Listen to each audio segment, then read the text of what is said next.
Fala, nação flamenguista! Seja muito bem-vindo a mais um vídeo do canal. Pessoal, vamos ver a opinião da mídia aí, nas mídias todas, falando sobre o Flamengo, o Felipe Melo, Bruno Formiga, a galera em geral aí. Vamos ver o que eles falaram aí do momento do Flamengo, beleza? Vamos lá. Eu não cheguei a ver os valores finais da transação, não sei nem se é oficial. Vi por alto, são 10 milhões de euros. 10 milhões de euros de um garoto é muito promissor, que teve pouca minutagem no profissional. Eu vi que o Matheus Gonçalves do Flamengo, que teve muita minutagem no profissional, foi vendido para a Arábia, tem muito dinheiro, por 8 milhões de euros. Se foi por 10 milhões de euros, um jogador que tem potencial, volto a dizer, mas que teve pouquíssima minutagem no profissional, bem vendido. A não ser que você tenha ou vocês tenham algum argumento melhor. Acho que foi muito bem vendido. Se for esses valores. Volto a repetir. Eu falar bem do Flamengo, elogiar o Flamengo, não me faz um torcedor do Flamengo. Vocês têm uma mania muito feia de, assim, se a gente fala mal, a gente odeia, porque nunca joguei, assim, essas falácias aí. Quando a gente fala bem, porque queria jogar, porque é flamenguista, não sei o que, sabe? Eu não sou Flamengo, cara. Eu não sou Flamengo. Tem 2 clubes que eu amo muito na minha vida. Ou melhor, 3. Galatasaray, Fluminense e Palmeiras. O Flamengo eu tenho uma eterna gratidão. Eterna gratidão ao Flamengo, que é o clube que me formou. Me formado no Flamengo. Foram mais de 10 anos da minha vida no Flamengo. Ganhei vários títulos como no futebol amador, na base. Ganhei títulos no profissional. Consegui fazer o meu primeiro gol profissional que tirou o Flamengo da 2ª divisão. Então, minha eterna gratidão ao Flamengo. Jamais faltarei respeito ao Flamengo. Mas eu não sou Flamengo. Tampouco eu sou clubista quando comento futebol. O que eu acho do Flamengo é o que eu falei no Seleção Sport TV. Eu falei também no fechamento. Para mim, hoje, o Flamengo é o melhor time do Brasil. É o melhor time do continente. Mas com muita diferença. E a cada dia que passa, joga melhor. Cada dia que passa, joga melhor. É o time mais rico. É o time com um plantel impressionante. E sem dúvida nenhuma, se não os outros times não se reforçarem, não entenderem como joga contra o Flamengo, sendo bem sincero, o Flamengo vai ficar por muito tempo ganhando títulos. Daqui a pouco vai ter 8 Libertadores aí. É o que eu penso. Então, muito bom time. Tem outros bons times, mas o Flamengo hoje, para mim, é o melhor time do continente. Não acho que a gente vai virar a Bundesliga, não acho que o Flamengo vai ser o Bayern de Munique, vai ganhar 10 campeonatos seguidos, vai dar 6, 7, 8 toda hora. Não é esse o padrão do futebol brasileiro. A gente já viu equipes ricas, equipes com dinheiro, não sustentarem. O que de fato o Flamengo parece ter encontrado é a competência da gestão, a grana, o equilíbrio, né, disso, com um técnico que é muito identificado com o clube, que jogou no clube, que tem um respeito gigantesco da diretoria, dos jogadores e assim, da torcida, e conhece muito de futebol. Então, essa união, ela realmente pode formatar algo que vai dominar por 2, 3 anos, tá? Mas não vão ter 10 anos de dominância absoluta de alguém, mesmo que esse alguém sobre de grana. A gente já viu o Cruzeiro ter momentos muito bons, e ser ali bicampeão brasileiro, depois ganha a Copa do Brasil e tal, tá sempre competindo, mas depois isso muda, é cíclico, porque o mercado é igual na natureza, véio, vai procurar resposta. Quando você tem um líder de mercado, você estimula os outros a encontrarem solução, e eles vão encontrar, como o Borussia encontrou, como o Bayer Leverkusen encontrou, como o Leipzig encontrou, e foram incomodando ali. É que é um outro cenário, né? É diferente a distribuição econômica ali no futebol alemão, você tem uns tetos ali mais claros e tal, então é diferente. Agora, de novo, a solução para isso não é o fair play financeiro, não é você falsamente tentar proibir o Flamengo de gastar, até porque o fair play não proibiria, de novo, ele permitiria que o Flamengo continuasse fazendo o que está fazendo, porque o Flamengo faz responsavelmente os seus gastos, não é proibir o gasto de quem está liderando, a solução está no estímulo, a criatividade, é a solução de quem precisa correr atrás. E aí eu acho que essa resposta vai vir. Pode não ser nesse ano, pode não ser no ano que vem, mas vai acontecer. Vai acontecer. Os clubes vão precisar encontrar solução. Os clubes vão precisar encontrar formas de competir em alto nível com alguém que está sobrando na grana. Né? E hoje não tem só o Flamengo sobrando na grana. O Palmeiras também está sobrando. O Botafogo teve um ano passado muito competitivo. Alguns anos atrás foi o Atlético. O Cruzeiro está tentando incomodar agora. O Bahia, de uma maneira muito organizada, está ali competindo dentro do G4. Então, assim, o Flamengo não vai ganhar a Copa do Brasil, por exemplo. Ele não vai ter uma tríplice coroa, como aconteceu já na França, como já aconteceu na Espanha, como já aconteceu na Alemanha. Então, assim, como já aconteceu na Inglaterra, calma. Calma o cenário de terra arrasada e achar que as verdades estão aí estabelecidas, porque sim, não é assim. E acho que pode ser que o Flamengo, obviamente que o torcedor do Vitória está chateado, se sentindo esculachado, mas eu digo assim, numa visão macro, essa sobra do Flamengo, ela pode ter um efeito positivo. Não acho que a gente vai... A maneira como o Flamengo derrotou o Internacional, 3 jogos seguidos, né? Eliminando da Libertadores e vencendo a partida pelo Campeonato Brasileiro que aconteceu entre os 2 confrontos pelo torneio internacional, chamou a atenção. Foi um placar agregado de 6-1. 6-1, muita coisa, né? O Internacional fez um golzinho, tomou 6, isso no intervalo de apenas 8 dias. Detalhe, 2 dos jogos foram no estádio Beira-Rio, na casa da equipe gaúcha. Dias depois, o Flamengo foi impiedoso diante do Vitória no Rio de Janeiro e fez 8-0. Detalhe, a equipe baiana, até então, não havia sofrido mais do que 2 gols em um jogo no Campeonato Brasileiro. Jamais havia tomado 3 gols na mesma partida. Levou 8. E empatou com o Palmeiras, empatou com o Botafogo no Rio, empatou com o Cruzeiro. Enfim, foi uma equipe que até então vinha oferecendo resistência. E acabou sendo massacrada pelo Flamengo. As reações depois desses jogos em que o Flamengo trucidou seus adversários são muito curiosas, porque elas não aconteciam antes. Quando, por exemplo, o Botafogo, no ano passado, fez fortíssimos investimentos, 2 jogadores na faixa de 20 a 25 milhões de euros foram contratados e decisivos para a conquista do Brasileiro da Libertadores, Paulo de Almada e Luiz Henrique. Esse ano mesmo, o Palmeiras, que investiu mais do que o Flamengo, não tem gerado esse tipo de reação dos rivais, como não aconteceu em 2021, quando o Atlético Mineiro, antes mesmo de virar SAF, fez investimentos muito fortes e ganhou o Brasileiro e a Copa do Brasil. Isso para citar alguns exemplos. Poderíamos voltar ao passado e encontrar outros casos de times turbinados por dinheiro, seja de um patrocinador, de um banqueiro do jogo do bicho, de uma empresa associada ou com recursos próprios, fizeram aí grandes contratações. Pois é, então você constata que as reações são muito diferentes dessa vez em relação a ocasiões anteriores e que fortes equipes foram formadas no futebol brasileiro. Vai entender, né? Bem, enquanto isso, eu sigo por aqui, no Canabrava Resort em Ilhéus, aqui com muito conforto. Você viu nos stories anteriores que eu passei por... Semana quente, hein? De Libertadores da América, classificados Palmeiras, Flamengo e São Paulo. É uma pena que o Fortaleza não conseguiu avançar diante do Vélez Sarsfield e o Botafogo contra a LDU. Aliás, o São Paulo vai ter dificuldade também para essa partida na altitude de Quito. E menos ruim que o São Paulo faz o primeiro jogo lá. Eu transmiti as 2 partidas do São Paulo contra o Atlético Nacional. O São Paulo não jogou bem em Medellín. Começou muito bem, com intensidade, o jogo do Morumbi, mas no segundo tempo caiu de produção. Então, vamos lá, Crespo. O importante é que a cada jogo o Hernan Crespo vai descobrindo pelo Internacional. Eliminou aí um time brasileiro e, na minha opinião, dos confrontos agora das quartas, evidentemente falando dos brasileiros, é o que tem um jogo menos difícil contra o Estudiantes. Primeira partida no Maracanã. É claro que tem que avançar bem nessa primeira partida, mas acho que passa. Não tem essa de sem dificuldade. Claro que sempre tem dificuldade, mas passa o rubro-negro. Deixa a sua opinião aqui também. Palmeiras e...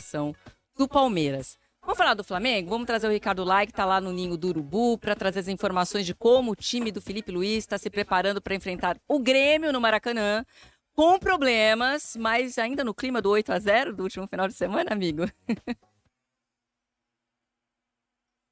Oi, Joana, um abraço para você, boa tarde a todos. Tá no clima, da histórica goleada de 8-0 na última segunda-feira no Maracanã contra o Vitória.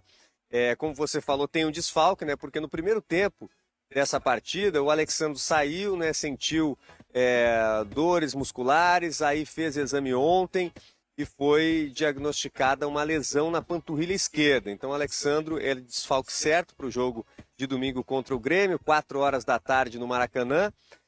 Foi cortado também da seleção brasileira, né, convocação do Ancelotti para as últimas 2 rodadas das eliminatórias, né, o jogo contra o Chile na próxima quinta-feira no Maracanã e depois a partida contra a Bolívia lá na Bolívia. Então, Alexandro não joga e o substituto, a tendência é que o Ayrton Lucas seja escolhido para a vaga na lateral esquerda. Tem o Vinha também, né? Então tem um elenco com muitas opções, né? O Felipe Luiz. E falando agora, né, do setor esquerdo, né, da lateral esquerda, né, Alexandro, Vinha, Ayrton Lucas. Então, sem o Alexandro, tem essas 2 opções, o técnico Felipe Luiz.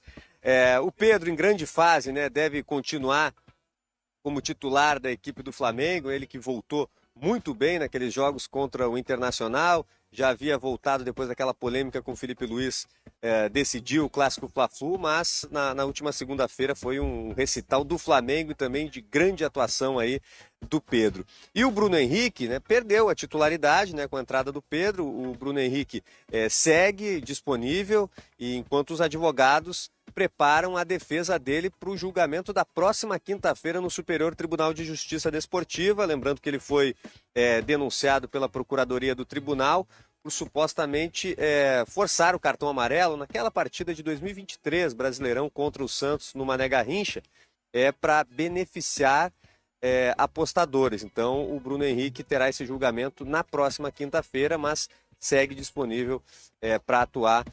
Segue disponível para atuar pelo Flamengo e deve ficar no banco de reservas, começar o jogo no banco, no jogo contra o Grêmio no próximo domingo, Joana. 2 problemas aí para serem administrados pelo Flamengo, a lesão do Alexandro, que tirou ele da seleção brasileira, e obviamente essa questão no STJD com o Bruno Henrique, a gente está de olho também. Obrigado, Ricardo Lai, falando ao vivo do Ninho do... O que dizer, aí ele bota aqui do P, né, do Elias Júnior, que disse que o Fábio Carille e o Thiago Carpini são muito melhores do que o Felipe Luiz. Foi o que o André acabou de falar. Não tem que ficar dando audiência e repercutir situações como essa de jornalistas que já fazem esse tipo de declaração para dar engajamento. O torcedor não tem que estar preocupado com isso, não. Então, tudo que o André abordou aqui foi bem perfeito, tá, Rodrigo? Acho que já até responde aí a sua própria pergunta. E sobre essa questão do faturamento, Roque, além dos 513 milhões em vendas até o momento, que ainda pode sair, né? O Bernardo trouxe aqui, tem a questão do Michael, do Juninho, né? Então o Flamengo ainda pode ter mais saídas.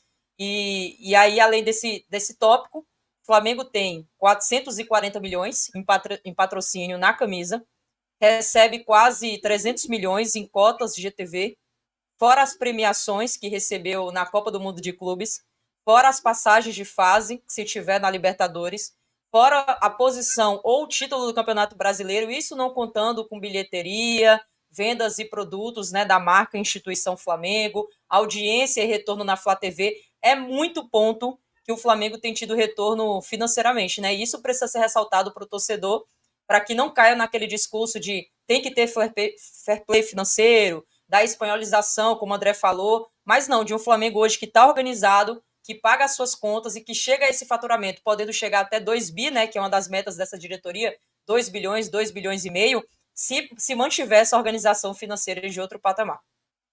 Na verdade, no curso, ou na aula, ou no Google, ou no Wikipedia, onde você quiser procurar, e algum torcedor, eu vou falar torcedor, tá? Porque eu acho que dirigente que fala de fair play financeiro e engloba que o Flamengo tem que ser, poderia ser prejudicado, ele não sabe nem o que ele está falando. Mas torcedor, como o André bem disse, às vezes ele pode falar, ele tem o direito de falar, porque às vezes ele não tem tanto conhecimento.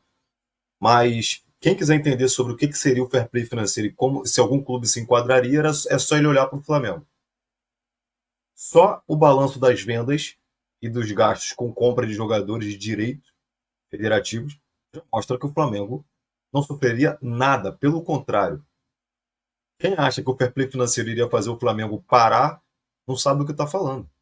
Vai fazer o Flamengo ficar mais forte ainda, porque vai diminuir o poder, não de compra, mas de contratação de quem não paga. Então, consequentemente, Os clubes que ainda... Tem muita gente, ô Rock, que acha que fair play é teto de gastos. Não é. É uma confusão, Isso Não aí é. é uma confusão que não adianta, que por mais que Não você é. explique, a pessoa continua sem entender.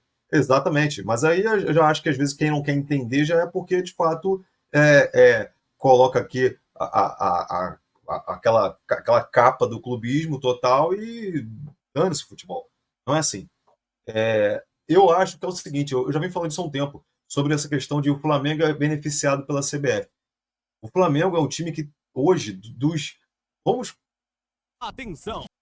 A situação do calendário, ela já era um problema que iria acontecer de uma forma ou de outra. O Flamengo ganhando a Libertadores, o Flamengo teria um problema no Intercontinental. E aí, consequentemente, ou o calendário ia ser estendido até janeiro, para o Flamengo cumprir as rodadas, ou alguma coisa de errado ia acontecer. A questão toda é, o Flamengo, como foi a declaração do BAP, a declaração do Samir Chawad, nós sentamos para ouvir Flamengo e Palmeiras. Quando o Palmeiras deu o ok, a CBF foi lá e bateu o martelo. A briga do Flamengo com a CBF hoje tem a ver com o calendário? Tem a ver, mas é propriamente pela falta de prestígio que a CBF dá hoje. Eu não estou falando de favorecimento, eu estou falando de prestígio. O Flamengo hoje é o maior expoente do futebol brasileiro. O Flamengo tem que ser ouvido, sim. A palavra do Flamengo tem que ter peso 2. E repito, não é sobre favorecimento. Se a máquina hoje gira, como o próprio André falou, é porque o Flamengo está nessa máquina. O Flamengo faz essa máquina girar. E hoje, o maior problema que a Globo, como o pessoal diz, e a CBF vê, é o Flamengo hoje está ganhando rios de dinheiro. A Globo já olha para o Flamengo com um olhar meio torto, porque o Flamengo tem um patrocínio muito maior do que a cota de TV. E a tendência é isso aumentar, porque esse patrocínio vai até 2028. Nós estamos falando de uma cota de TV de 230 milhões, se eu não me engano, não sei se o André sabe exatamente, se alguém sabe. O Flamengo fecha 264 milhões. O Flamengo pode chegar em 28, dobrando esse valor, aumentando aí 50%, e vai forçar o quê? A cota de TV aumentar, ou aumentar. Então, pessoal, o Flamengo não desiste aí do Gabriel Brazão, né? Estamos aqui vendo as informações, né, de última hora do Flamengo. E o Flamengo segue em busca de um goleiro visando ser reserva de Rossi, né? Mas não tem pressa para fechar essa contratação. Felipe Luiz vem falando com José Boto, né? Para indicar alguns nomes e, logicamente, participar desses planejamentos. O artilheiro do Flamengo, né? O arqueiro, perdão, que mais chama a atenção do Flamengo no nome é o Gabriel, no momento é o Gabriel Brazão, que vem se destacando com a camisa do Santos. E para muitos é o melhor goleiro do futebol brasileiro, né? Mesmo o Santos tomando aquela goleada de 6-0, nenhum gol foi culpa do Brazão. Foi tudo gol mesmo que o Vasco criou oportunidades que ele não teve chance, né? Por outro lado, o Mengão não desistiu do goleiro e vai esperar a próxima janela em janeiro de 2025 para fazer uma nova proposta, né? Com o intuito de conseguir, nessas tratativas, né, resultado com o Gabriel Brazão, né? Só que o próprio Brazão já falou que quer jogar na Europa, né, pessoal? Mas o Flamengo continua, sim, atrás de um goleiro e o nome do Brazão ainda segue ativo no Flamengo, pessoal. Essa é a verdade, né? Então, pessoal, e o Flamengo, né? Máquina de artilharia. Poder ofensivo do Flamengo impressiona no brasileiro, né? Aí o timaço. O qualificado setor ofensivo do Flamengo, né? Se destaca muito nesta edição do Campeonato Brasileiro, após a maior goleada nos pontos corridos, 8-0 sobre o Vitória na última segunda-feira no Maracanã. O rubro-negro alcançou a marca de 35 gols de saldo, né? O número supera o de tentos marcados, né, pelas outras equipes, 19 equipes na competição até aqui. O rival que mais se aproxima é o Cruzeiro, né, que estufou as redes 34 oportunidades em 21 rodadas, números também expressivos, né? Arrascaeta e companhia vive um momento mágico, né, e comanda o time de Felipe Luiz, que tem acumulado boas atuações. O duelo com o Leão da Barra, né, o Vitória, só foi mais um que o poder ofensivo do Flamengo predominou. Predominou durante os 90 minutos. Além do camisa 10, Pedro, Samuel Lino, né? E Luiz Araújo e Bruno Henrique marcaram. Estes últimos saíram do banco de reservas na etapa final, né? No Brasileirão são 44 gols em 20 jogos, média de 20 gols por partida, né? 2,2 por partida. O desempenho no ataque é um dos fatores que coloca o rubro-negro como um dos favoritos ao título nacional. A defesa não fica para trás, né? O time só tomou 9 gols, então 44 menos 9 dá 33 gols, né, de saldo. Absurdo o saldo do Flamengo. Se eu tiver errado, alguém me corrija, né? O rubro-negro passou ileso em 12 confrontos na competição, né? E, pessoal, teve até protesto em Salvador, né, pessoal? O time do Vitória, os torcedores do Vitória aqui, né? Eu trazer para você, o Thiago Life trouxe, mas eu falei, não vou levar não, porque está falando do Vitória, né? E após a goleada do Flamengo, né, em cima do Vitória, claro que o Flamengo foi o causador desse protesto, né? Mas não é uma causa. Eu assisti o vídeo aqui, né? No Twitter, no Telegram também, ou no Instagram. Vi no canal do Thiago também, Live também, os caras invadiram lá. Os caras foram pro Barradão lá, né? Entrou lá e não sei como é que essa galera consegue entrar, né? Graças a Deus não teve violência, foi os caras chegou lá. Só falou que a família dos caras não teria paz, é complicado. E o Flamengo, o pai foi o pai do Vitória. O Flamengo pega leve, o Flamengo pegou menos 4x0, 3x0, 8x0, foi muito humilhante. Pessoal, esse é o vídeo de hoje, espero que tenham gostado do vídeo. Se gostou, sente o dedo no like, se inscreva no canal, comenta as suas opiniões aqui abaixo nos comentários, beleza? Até o próximo vídeo, se cuidem, fiquem com Deus. Tendo mais notícias durante o decorrer da tarde, a gente traz para vocês, mas tá bem fraco, porque o Flamengo não joga por agora, só joga no domingo, é domingo? Então tá meio difícil.